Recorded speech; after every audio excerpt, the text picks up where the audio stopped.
corrigé de la fiche échantillonnage que nous allons faire par petits morceaux. Donc, vous pouvez trouver le sommaire. Donc, nous avons probabilité statistique, qui la décompose en probabilité statistique échantillonnage, un TP introductif, simuler le hasard, échantillon, fluctuation d'échantillonnage et loi des grands nombres, suivi d'exercices sur les échantillons, fluctuation d'échantillonnage, loi des grands nombres, et estimation d'une proportion dans une population.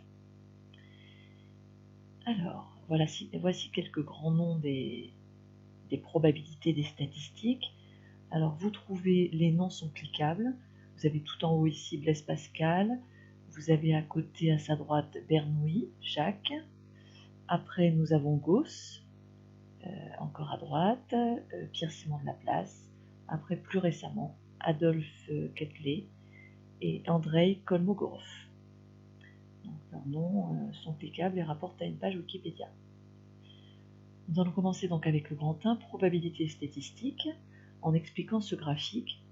En fait, les probabilités nous permettent de prédire les résultats d'une expérience, mais à contrario, quand je ne connais pas les probabilités, en répétant l'expérience un certain nombre de fois, donc par le biais des statistiques, je peux trouver les probabilités, notamment dans le cas d'un détruqué, c'est ce qu'on va faire juste après. Ce sont deux démarches inverses, l'une étant le fruit de l'expérience, le résultat d'une expérience aléatoire, alors que là, c'est un résultat théorique. Alors, pour commencer, les probabilités. On dispose d'un détruqué dont on connaît les probabilités d'apparition de chaque face.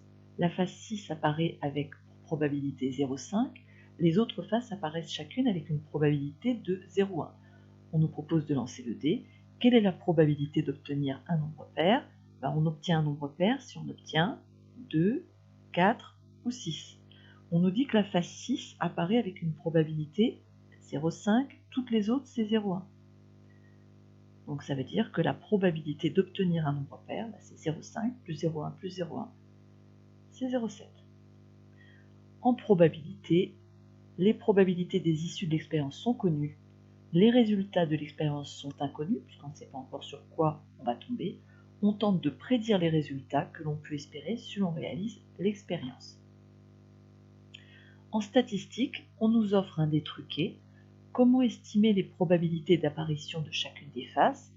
Eh bien, en lançant un très grand nombre de fois, en lançant le dé, un très grand nombre de fois.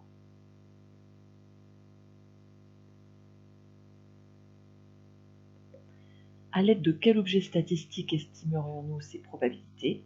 En utilisant la fréquence. La fréquence d'apparition du 1, du 2, etc. va nous permettre d'estimer la probabilité. Donc en statistique, les résultats d'expérience sont connus, les probabilités des issues de l'expérience sont inconnues. On tente d'estimer ces dernières à l'aide des résultats de l'expérience. Et enfin, l'échantillonnage. En statistique, un échantillon est un ensemble d'individus prélevés dans une population. Donc là, j'ai ma population sur mon échantillon. On nous dit l'échantillonnage désigne les méthodes de sélection et d'étude des échantillons. L'objectif est d'estimer à l'aide d'un échantillon les caractéristiques de l'ensemble de la population. Pour des raisons souvent économiques ou pratiques, on sélectionne dans une grande population un échantillon, on interroge cet échantillon et à partir de la fréquence observée sur cet échantillon, on tente d'en déduire des caractéristiques sur la population tout entière.